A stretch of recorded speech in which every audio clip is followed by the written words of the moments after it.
so let's just dive right in. I would love to hear from you both, Lou and Matea, about why you got started in magazine editing to begin with. So what sort of drew you to it and what excites you about it? And maybe we'll start with Lou. Sure. Good morning, everybody. I hope you're all well. So for me, I have always enjoyed editing and the editing process. So it was something that I was doing sort of freelancing for a while. But I think there's a particular joy with working in the magazine editing. I'm going to apologize if there's a little bit of background noise. I'm just here in Jamaica, so you may trucks driving by, all kinds of things. You might hear a rooster at one point too.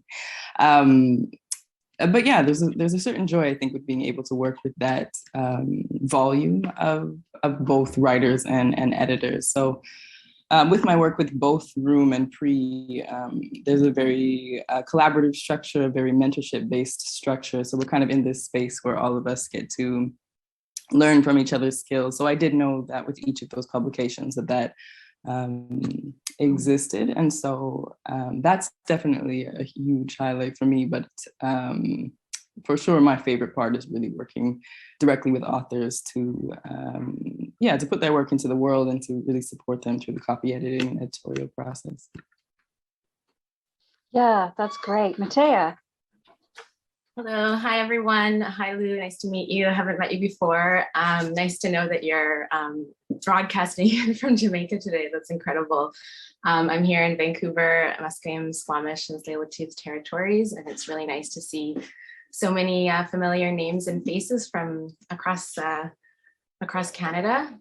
In terms of the first question, I think it was really, there's sort of these particular writing communities that spring up around many of our publications. And I think being located in Vancouver, interested in the literary scene, a graduate of the Writers Studio, where again, many of the local writers sort of work as mentors and teachers in the program. I just started going to the readings in town, really.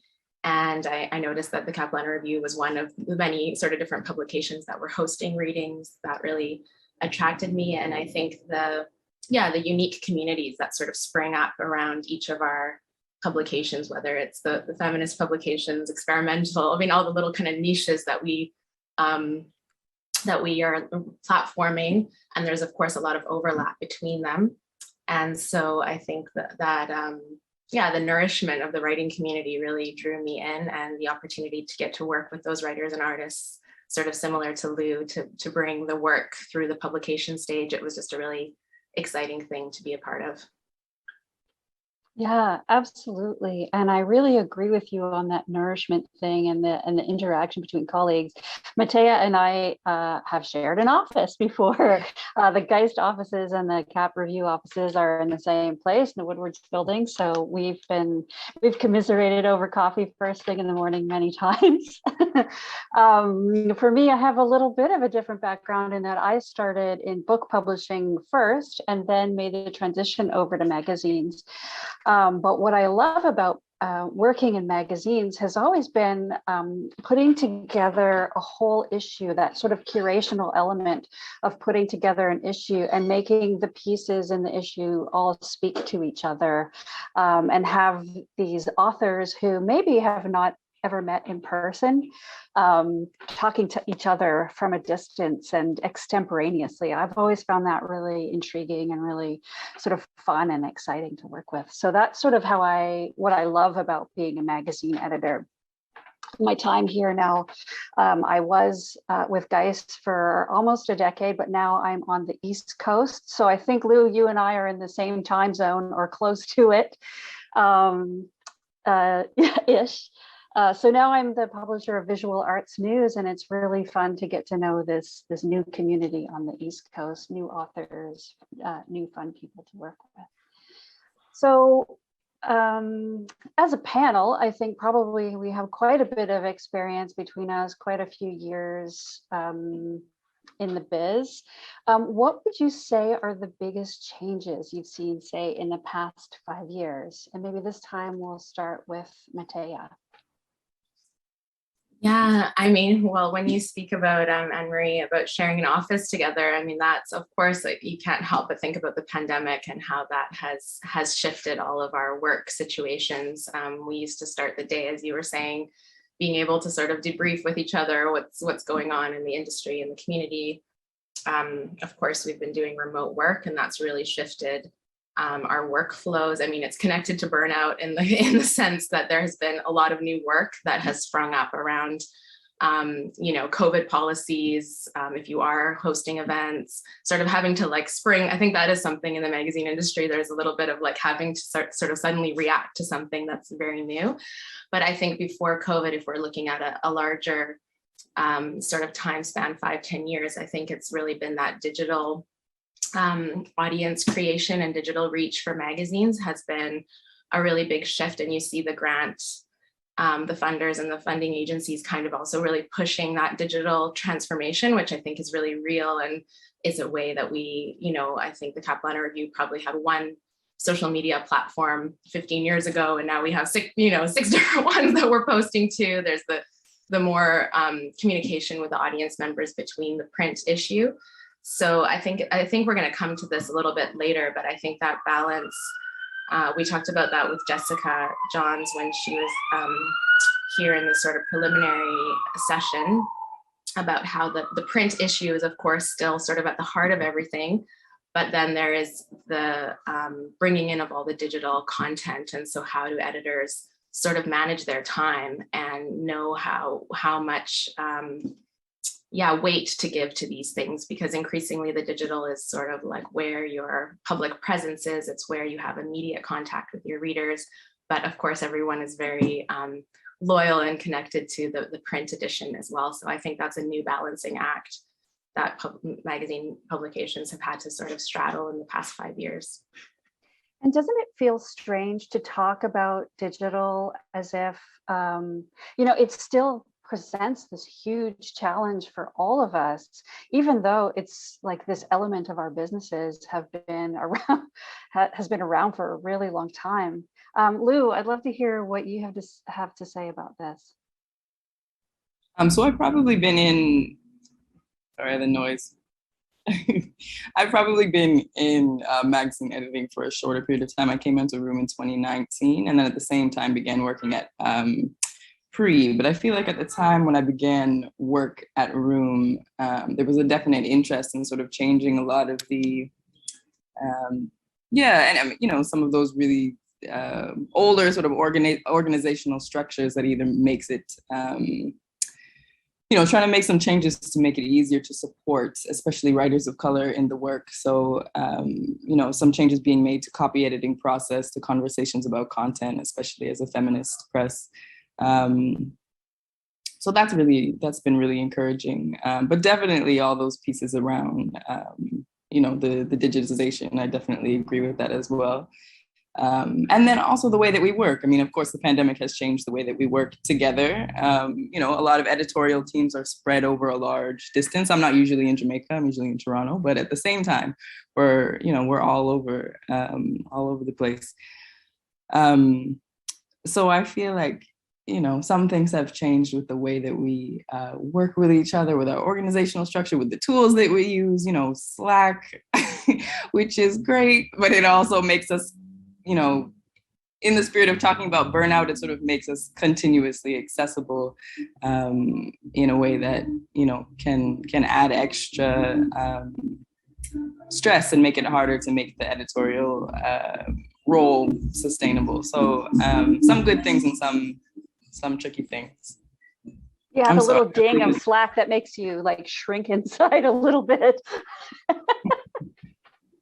Yeah, absolutely. Such a great point that you make, Lou, about how the pandemic has sort of, you didn't explicitly say this, but you sort of intimated that the pandemic has opened us up to the idea that we can kind of be all over the place a little bit more than maybe we used to be before, but that we're also like a lot more accessible than we used to be because of these notifications and stuff. What's the physical reaction you have for the notifications these days? Because I know for me, it makes me die a little on the inside. Yeah, I think that's a relatable sentiment for sure. Well, I think just because there's so many different platforms, really what I focus on is making sure that I'm aware of what my particular boundaries are around the structures with each of the different platforms, whether it's Slack or email or, WhatsApp or what have you, however, we're all kind of trying to adjust to each other's time zones. But you're right. Yeah, that's really real. There can be a body reaction, a stress reaction. I think it's very difficult, especially with all of these notifications on our phones. It's hard to not just roll up first thing in the morning and be like, I know I have, this many editorial deadlines that I'm accountable to, and I have 8 or 9 messages on Slack because we're on different time zones, but it's 6 a.m. So like, let me just jump into it right now instead of having my morning routine. So yeah, I just agree with you. That's all. It's just tricky. Yeah, so that sort of segs into my next question, which is like, what do you think the primary causes of burnout are? It's been really funny because this panel is called Navigating Change in the Age of Burnout, but I've sort of transposed that into my head to Navigating Burnout in the Age of Change. And I think both are probably equally applicable.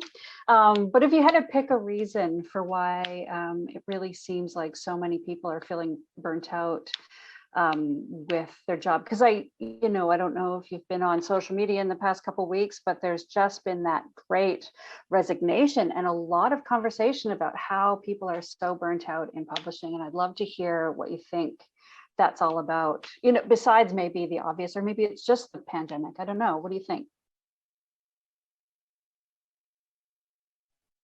Okay, should I jump in, Lou, and then you can follow up? Okay. I mean, it's such a huge topic, and I think there's actually many people here. I see fellow editors in the audience that I'm sure will add to this conversation in the Q&A. I mean, when you're speaking about social media, AnnMarie, people are talking about the layers of the fatigue. So I think there's industry, issues, and then there's the wider global picture.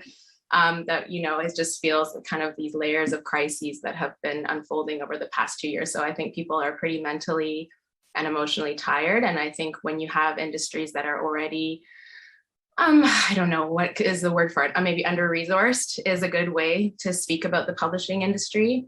I think those like additional burdens just kind of are like, you already feel like you're holding things up a little bit, and then it's kind of like, poof.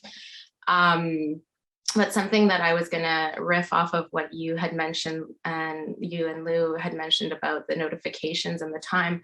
I think a lot of people are attracted to the publishing industry, sometimes because they have their own creative practices and they want to get into this industry. There are part-time jobs that are often advertised as 26 hours a week or 30 hours a week, with the idea and the ideal that you will have this little bit of time that you will be able to sort of keep doing school or keep doing your own writing practice or your own creative practice. But I think what's happened over time with just the demands of things being more around the clock, with the digital, with also just new initiatives, the digital initiatives, the EDI initiatives. I mean, they're all good initiatives. There's nothing it's like all things you want to be doing as a publication, but there is also just the reality of your human resource capacity. And so I think there has been this kind of desire to really evolve and shift industries, but we haven't always necessarily been supported in those shifts. And then I think it's up to sort of the individual editors and the team that has actually really been shouldering a lot of that organizational change. And so I think once you feel like you've been doing that and then kind of going through a pandemic and then all your own personal stuff, and you kind of get to the point where it's like, okay, I can feel I can speak for myself. I feel, very tired sort of in that whole shift. So I've definitely come to that point where it's like, how do you keep this pace sustainable? And what do I need to do for myself, to the boundaries, as you mentioned, Lou, but also what things in the industry need to change, because there is some systemic things as well that aren't just about individual choices. So it's such a huge topic, but I think I just mentioned a few things that come to the top of my head, and I'll maybe let Lou riff off things that resonate. Yeah, for sure. I think that there's that there's a major issue around volume.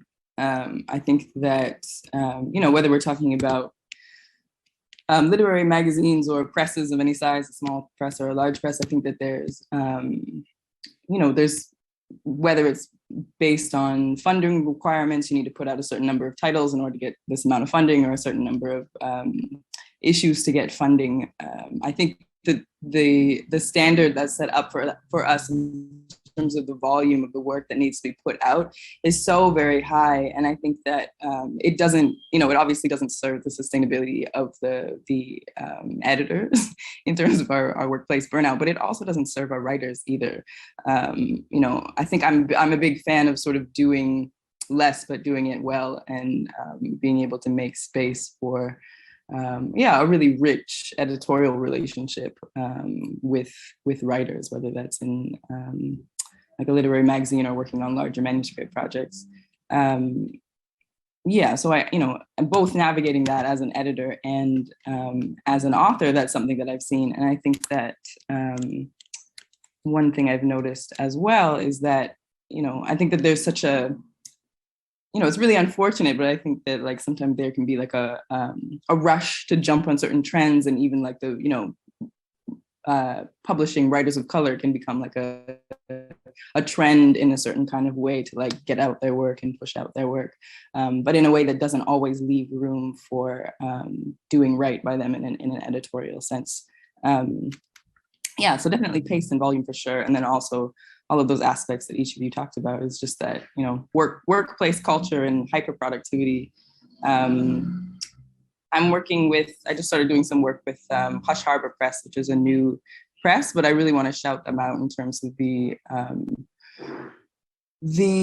really accessible workplace culture that's being created, of like, just like no back-to-back meetings, for example. That's something that's, that's very normal that we do, that we may have, back-to-back editorial meetings or, and so I think that, those things, certain things have become a standard that we just sort of accept in our workplaces. And I think that they're, of course, some of it is things that needs to be changed on the industry side, and then some of it, I think that we have an opportunity to shift.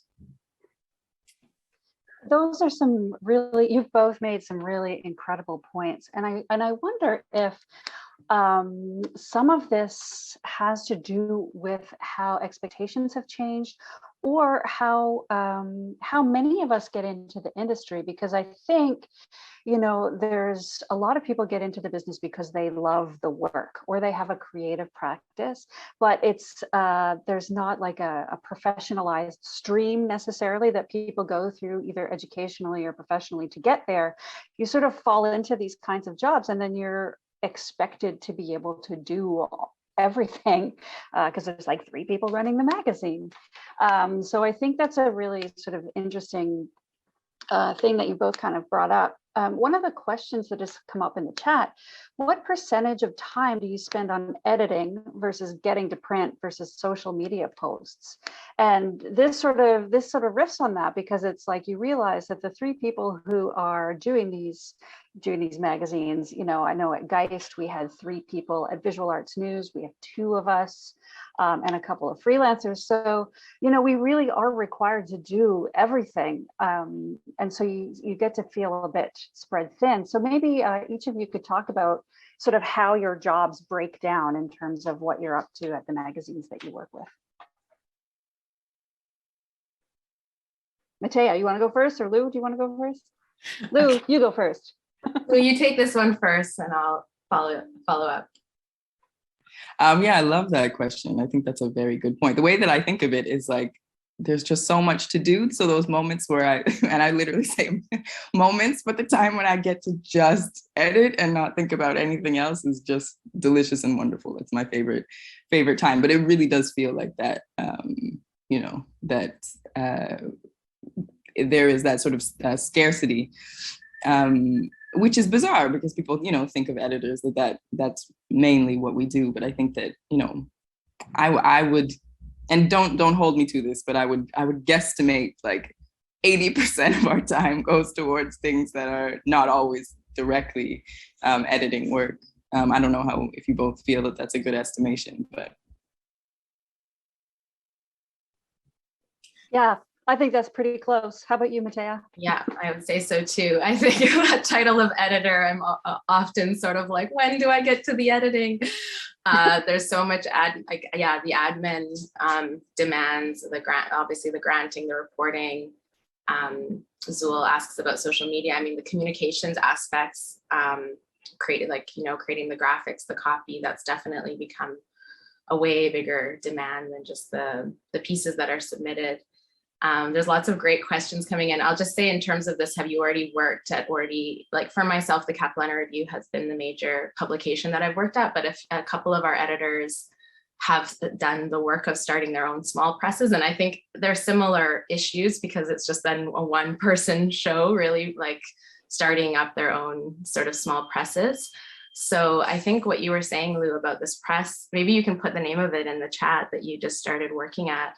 That is really trying to establish this workplace culture of like no back-to-back meetings, of thinking about these things. I think that is, I think this is a time where we can start looking at what are some good examples of things. I've started looking at, like, asking people in different industries as well, because even that question of what percentage of time do you spend, I think we're often so kind of just, things are coming in and we're just like, okay, meeting, what are our fires this week? What are our priorities?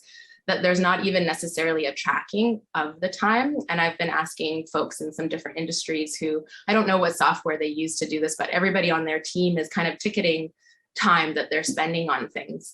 And, without this becoming like a punch in, punch out thing, I think it's just actually quite interesting, because among these shifts, I'm not sure if at least small literary magazines are really apprised of how their time management has shifted and their priorities. So especially something that comes up is project grants. Like now, a lot of the time, the operational funding is basically pretty much stagnant from year to year. Maybe there's small increases, but projects are where you're going to get really like major funding to do something.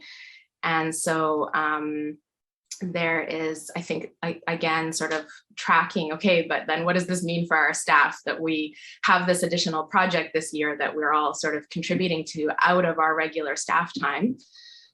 So I think Zool's question is really good, that maybe some of this, part of the first step is maybe just tracking.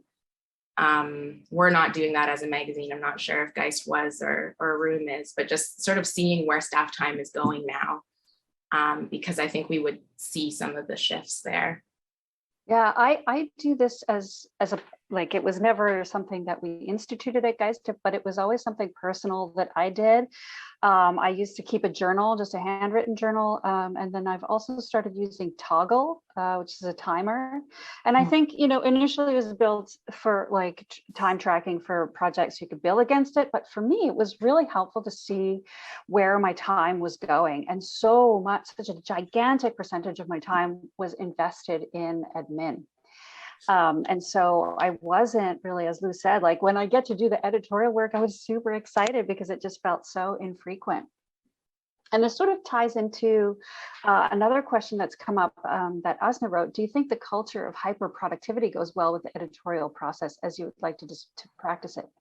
No, I don't.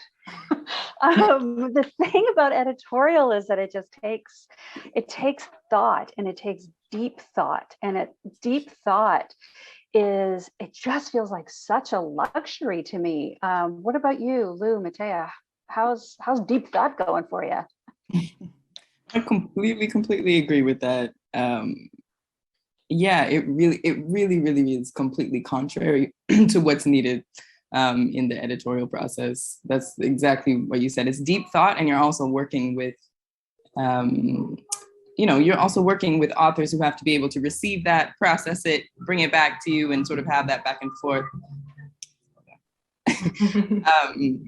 Cars driving by with speakers on the roof. That's what you're hearing. But yeah, so, it, especially, I really try to set up my time so that when I am sitting down for the editorial process, I'm not already burnt out. I'm not already exhausted, so that I know I'm bringing my best to that, because that at the end of the day is really what it's about, what we're doing, because we want to be able to offer that to the writers and support them in that way. So, it really is it really does a disservice to literary publishing if editors, by the time we get to sit down and edit, are already at this point of burnout. So yeah, you don't want to feel like a content factory. No, it's not in service to anything other than, as you know, it's that volume problem. Yeah, Matea. Yeah, for sure. Also, no, I mean, straightforwardly, no. Hyperproductivity doesn't really serve anything. I think we're learning as a culture. So yeah, I think it's really figuring out your pace. Some of the things that have been said about, yeah, maybe what time of the day. I've been trying to institute some of those things too, like what time of the day I answer emails, starting to put on the auto responders, like I'm not answering email now for the next, 2 days. I'm getting into the editorial mindset, trying to set out those sort of boundaries of time. But yeah, no, it is tricky though, because there are these ongoing deadlines, and Sue has asked this question too of, just how do you balance the balancing act, basically, of the well-being of the staff, the writers, and the reality that there's deadlines. So that, I think that is the heart of it, really, is doing that balancing act. And I think sometimes it's just being, I've said to myself now, I'm sort of refusing to start my emails with an apology of when things are delayed, like just following some of these things that I've seen posted also on social media, like don't apologize, just like set out your time. This is how long it's going to take, or this is why you can't respond to this right in this moment. So I think it does really take a certain frame of mind just to come in, and why that sort of well-being is so important, because if you are kind of just like being reactive and not really grounded, it just totally carries you away. And I think it does take a lot of, like your morning routine that you mentioned, Lou, so important, right? To just like have that established first, and that you are in a good space, and then you enter your workday, and then you can sort of prioritize and be clear about what you can do, what you can't do.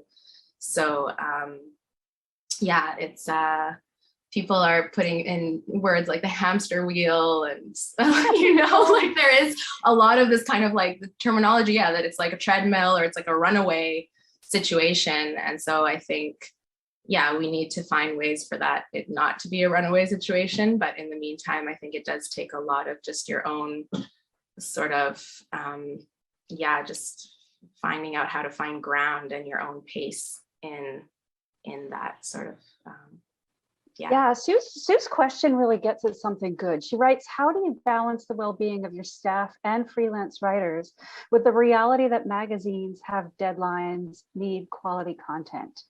I think that's actually a really powerful question. And both of you, Lou and Matea, have gotten at answers that are very much about personal responsibility, which is interesting. And I really struggle with the idea of personal responsibility when it comes to wellness, because we operate under a capitalist colonialist system that really pushes us toward taking this individual responsibility, when absolutely there are real structural things that we need to talk about when we talk about the workloads. And I guess one of the things that comes to mind when I see that question is, how do we manage audience expectations at our publications? Anybody want to jump in on that? You mean in terms of the expectations of our readers? Yeah, absolutely. Like how can we enable our audiences and our readers to understand that we are not actually content factories, while still providing them with the content that they really love and that they support us for? I don't know that, I think that readers are, I think it's possible for us to set a particular standard about how much, of course, we're really, oftentimes held hostage by the funding requirements about the productivity in that regard. But I think when it comes to the reader, I think that, especially during the pandemic, people are, of course, really hungry for really beautiful content. But I think we should likely give them more credit that they'll probably follow our lead in some regard. I think that people are also inundated with content. So I think a little less content with a little more careful attention paid to it would probably benefit everybody. But did you that's a good point. Yeah, no problem. Yeah, I like that too, Lou. I think maybe work culture, industry expectations are maybe a better framework, because so it doesn't seem like the demand is necessarily coming from this voracious, audience that is like, where's the magazine? I don't necessarily think it is like that, but maybe that those expectations have sort of been internalized, and we do feel that demand, but it's not necessarily the audience. But I think something that can definitely be done, I mean, even before I got into the publishing industry myself, I feel like it is kind of a very hidden industry. It's something that people until you're sort of behind the scenes of the work, you don't really understand the work that goes into a publication, that goes into a book. You just receive this, object, and it just seems like, oh, okay. And there's these people on the masthead. It actually feels like quite prestigious, kind of a flashy, career choice. And then sometimes you visit these places and you're like, oh, okay, there's just like an office with 2 desks in the corner. It's not quite as glamorous as I imagine. So I think it is, it's kind of like a glamorous industry that hasn't necessarily been so transparent about the realities on the ground of what actually goes on. And so I think readers actually would be very understanding and would maybe even want to know about some of the struggles. I think of some different industries where culture workers, I could think in the visual arts, have been a lot more transparent, publishing these Excel sheets of like, hey, this is how much curators and preparators are actually paid, things that you might think are really like high kind of visible in the museum industry or art gallery, these jobs that we kind of think of as high prestige, but this is how much people are actually being paid. This is the actual work of this, and sort of building a little bit more transparency about what's going on, and even having panels like this where we talk, openly and honestly about the burnout in the industry. So I think I think it's still quite a hidden industry, and a lot of the labor of it is sort of hidden as well. And so I think when people know what goes into these things, then they are also just, happy to receive good quality content that has been thought through, and as Lou was saying, has a process around it that's full of care and not just trying to get things out in this hyper mode.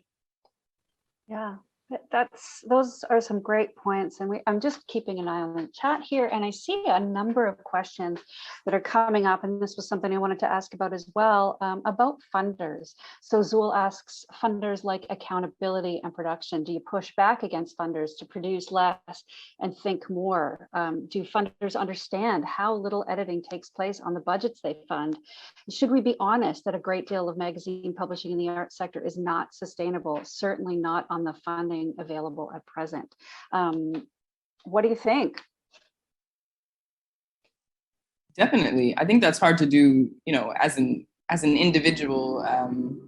Sorry, 1 second. It sounds super fun there, though. I'm not going to lie. Sounds great. I'm loving it.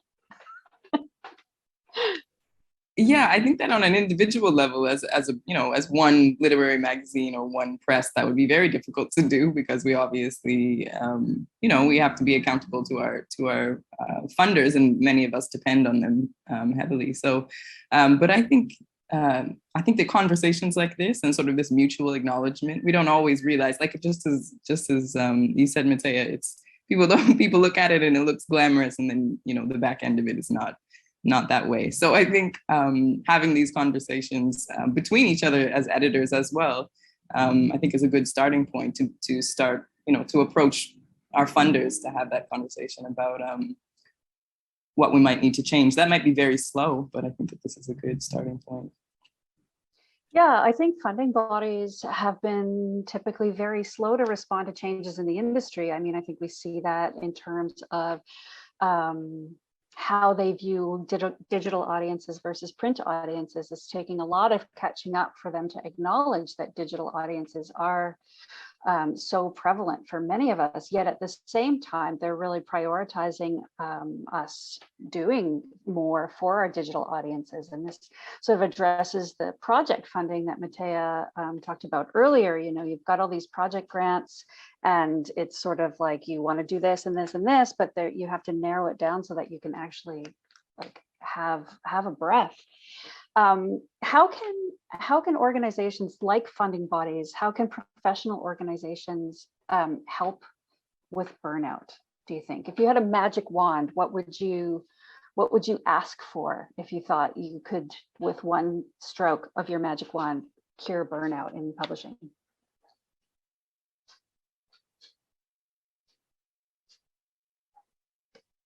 Somebody can just jump in, or I'll call somebody. Okay, I will just to just mention from your earlier point about the funding bodies. I think it's interesting.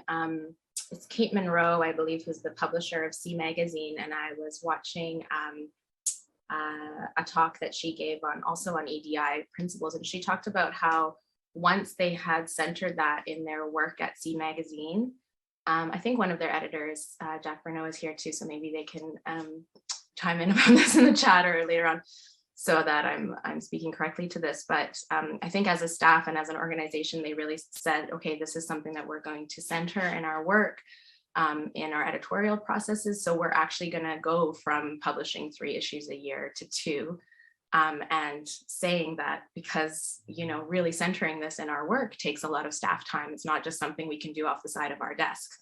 It actually is like a huge part of our staff time. And so we're going to make this conscious decision to sort of put out less, but have EDI principles, you know, really centered in what we do. And I just thought that was, for me, that was kind of like an aha moment, because it was just like, oh, I've just been getting the message that we sort of need to just do more, not sort of, you know, do less of anything. So obviously that is in itself not sustainable. So I think really looking carefully at what the funders are asking for, because sometimes I think we've just gotten used to, oh, we put out 3 magazines a year, but is that actually, the funders actually sometimes have stipulations like 120 pages, or they're actually quite specific, each of them. So I think one thing is to really connect about what are those, you know, what are those guidelines saying, and speaking to the granting officers and really connecting. I think I've found that has made a big difference. Like when you have a connection and you start asking the granting officer, okay, is this, you know, can I interpret this way, you know, and you find that they also want to work with you, even though they have these kind of guidelines, you know, general guidelines, but here are some ways you can tweak things. In terms of the magic wand, I mean, I think something that's just been so interesting, I think we've seen this in the pandemic in other areas, you know, suddenly the federal government has money to pay a higher disability benefit in the month. You know, it went from maybe whatever it was, completely unsustainable, no one can live off of $1,100 to $1,800 a month. And you're like, oh, we had the budget for this. Like, why, you know, this is amazing. Why can't we make the disability payment like this all the time? And I think that happened in the arts and culture sector as well, where suddenly, because of the pandemic, there were these supplements that just were offered. If you already have operating funding, we're just going to top you up by $12,000. And you're kind of like, oh, you know, oh, finally, this money that I've just been like struggling so hard to get year after year, writing these grants, writing these justifications, now you're kind of just going to gift it to us. And that, for me, that was part of the magic wand. It was like, hey, we have this extra $12,000 this year. We can pay people better. We can increase our contributor fees. We're going to acknowledge that our staff are putting in extra hours. It was just sort of this magic wand of sort of shifting the scene from this really scarcity feeling to just like, hey, there's enough. There's a little extra for you. Here's a supplement. Here's a little top up, you know, here's a little reopening fund to help you launch your first event. And I definitely felt like, oh, wow, okay, what if we could just get this kind of funding every year? What would that look like? So that was one magic wand for sure. Yeah, Lou, what would you do with your magic wand? I think, you know, it would be great to have the time in the production schedule to have a really good pause and sort of have a conversation with the editorial team, as well as trying to understand sort of what, really what an ideal process looks for our writers. How best do we support writers? And I think that those two things, how best to support the editorial team and how best to support writers are probably things that are aligned. And it'll probably look different for every, for every press. It might look like putting out one less issue. I'm not sure. It'll probably be very different. But I think that at least there being some flexibility with funders as well to recognize that that each magazine is likely to to function differently. So maybe some flexibility as opposed to a really sort of rigid structure. Yeah, that's a really good point, maintaining that flexibility. I also think that professional development has a real role to play here, because I think a lot of folks coming into the biz have a very specific set of skills. And I think there's a real opportunity, with panels like this one, for example, and the other things that MagsBC has to offer, professional development to get people up to speed and learning those skills that they might have to that they've been doing things off the side of their desk and developing those skills. Building a little intentionality into gaining those skills might ease a bit of the burden as well. I know, for example, I'm pretty decent with words. I can write, I can edit, but when it comes to cultivating EDIA initiatives within an organization and effecting organizational change, for me personally, that is not an area that I've ever received training in. And so it's like, how can I develop those skills, because I recognize that it's important. So professional development, I think, is another thing that's pretty key. Linda Verde says, I think most readers do not know what editors do. For example, the deep thought you were saying it requires. That translates to freelance editors finding people reluctant to pay for their services. And I think a little further down, Michelle agrees with Linda. I see it in the sense that a lot of staff are expected to write and edit, but they don't have the same level of ability. So yeah, that's a really interesting point where we're all trying to catch up with all of the skills all of the time and do the work and. Matea, Lou, do you have any comment on those? Well, I think that in some, sorry. No, go ahead. I think that in I think the point you make about professional development is really important, but I think, creating a structure where we don't have to do multiple jobs within one job, or, have the title of an editor, but actually, as we said, that 80% is going towards all of these other administrative things, as well as, trying to figure out how to make some change within our industry. So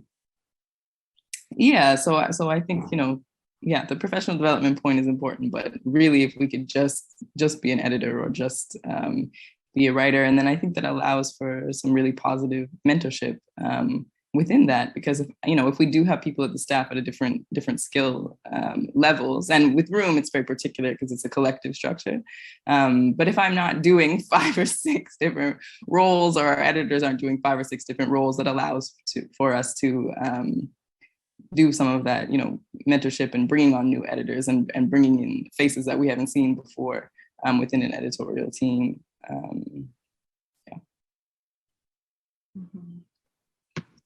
Yeah, I think the professional development, definitely those kind of sessions have empowered me as an editor to say, okay, we can't just come up with an accessibility policy like in 2 days for this grant deadline. We need to, consult, like this is a whole there has to be a process about this, or if we're gonna have a strategic, and I'm very much, I think this panel is speaking to sort of small nonprofit publications that have 2 or 3 people really, doing the major part of the work. I'm sure bigger commercial magazines, where you see, there's like 15 people involved in the masthead, I think they would have someone purely dedicated to social media, purely dedicated to sort of policy development. So I think we are speaking sort of to like a specific aspect of the public, like the nonprofit publishing industry, where the magazine itself might not be sort of bringing in massive revenues, and we're providing kind of like a service to the community really as well, in terms of just being a literary body. And so I think, I don't know what I want to say about that other than just acknowledging that it's a kind of, it's its own sort of weird beast, like economically, and how it's grant funded, and the cost, what people pay for the magazine doesn't actually support the operational cost, and it is a specific model. Yeah, I think that would actually be my magic wand, is actually making people understand that this thing that we do, which is make art, really has a value. And I think, a lot of funding bodies, their reason for their existence is to place that value on what we do. But it is the first thing to get cut during times of austerity.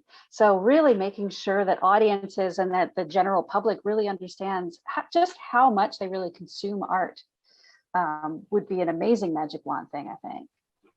Yeah, and I think somebody had a question about, how do you communicate these things to readers? Like, I think that is something we've been trying to do really a lot more as a concentrated effort to let our subscribers know that, when you subscribe to the magazine, it's $25 for 3 issues.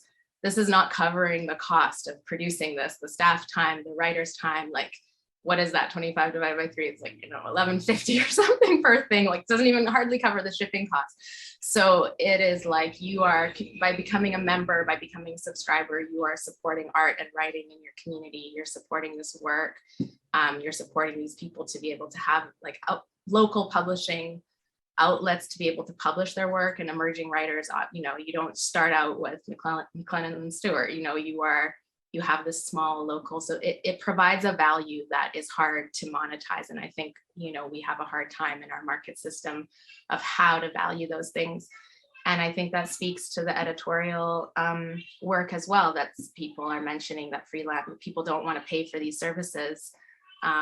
Again, it's like how to value that labor. And I do want to bring up the gendered aspect of it too, because now we have statistics about, I think it's 80% of editors in the industry are women. So there is this kind of this gendered aspect of, again, this kind of invisible labor that's happening and isn't being in the nonprofit sector and the publishing sector, and isn't really being valued and credited at a level that it should be. Yeah, and our racialized colleagues are having to do an additional layer of labor on top of that. Yeah, for sure. I very much agree with all of those things that we're going to say as well. I also, I don't necessarily think that people understand that there's so many, even writers, as we're talking about putting a value on all of that labor. So, some people are paid full time and a lot of people are volunteering, but, literary magazines, what they provide is sort of this first home for writers and for their work, and sort of to help them develop. And so many of them that go on to publish books, they may have had their first beginning or their first publication at a literary magazine, where they may have, had the opportunity to build confidence, but also to get really key feedback and developmental edits on their work. And so, there must be a way to put a value on that. But I think that, literary magazines are often the first home for people's work and for people's writing that we really, really want to see and really, really want to be reading. Especially that piece that you're talking about is, bringing in writers of color, marginalized writers, genders, and sexualities. It is really essential, because we all want more stories to be in the world, and this is often sort of their first home. It's so funny because this contributes, like, the reason we're all doing this is because we want those stories in the world and we find real meaning in the work, but it also leads to burnout. So we're sort of back to where we started again, because we're here because we're passionate, and then we get tuckered out because we're really passionate about the work. So we're just about at time. I wanted to offer an opportunity for any other additional questions. I just want to make sure. Zul says partnerships, cross-marketing, boosting each other on social, all of this would help boost audiences across publications. Yeah, absolutely. And not working in silos. And Michelle McRae says, have you seen your readers be burned out as well? And how has that affected what you do? That's a great question, Michelle. Thank you. Lou, would you like to comment? Yeah, I think that I saw that question in the section, and I was really excited about that, because for me as a reader, there there is more content in the world that I could possibly read. And I feel, because it's the work that I do as a writer and as an editor, I feel a pressure to keep up with the content that's coming at me, whether it's new publications in books or staying abreast of, emerging writers in literary magazines. There's just more content that I could possibly read. And unless other people are, superhero speed readers, I think we're all in the same boat. So I think that just comes back to that point, is that, it's a great time to be a reader. There is so much beautiful content. There's so much for us to read, but I think that we would benefit from slowing down and reducing the volume. And I don't think that, I will ask more readers, but I don't think that people would be upset by that. Yeah, slow publishing. Yeah. Matea, did you want to add any notes to that? Yeah, I think, I have that same feeling of, I'm subscribed to many newsletters of different, organizations and publications, and I feel that too. Like every morning in my inbox, I've got sort of 15 new organizational updates and curated reads and this kind of thing, and I'm constantly sort of like saving them for the weekend. And so I think, maybe reframing that, maybe it hasn't been the demand for the reader, but we've definitely been told through marketing speak that you need to sort of have these touch points and be engaged with your reader. The newsletter has to go out every week with the same messaging, and the social media posts reinforce that, and yeah, and that weekend never comes. That's very right.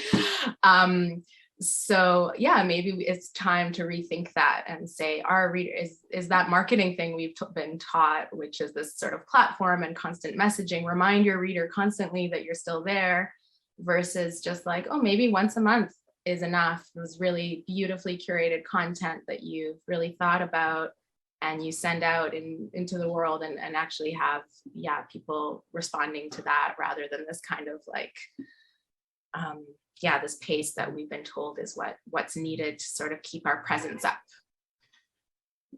Yeah, I love that. And I think that's a really lovely way to wrap up a conversation on burnout, which is just to say, let's slow it down, everyone.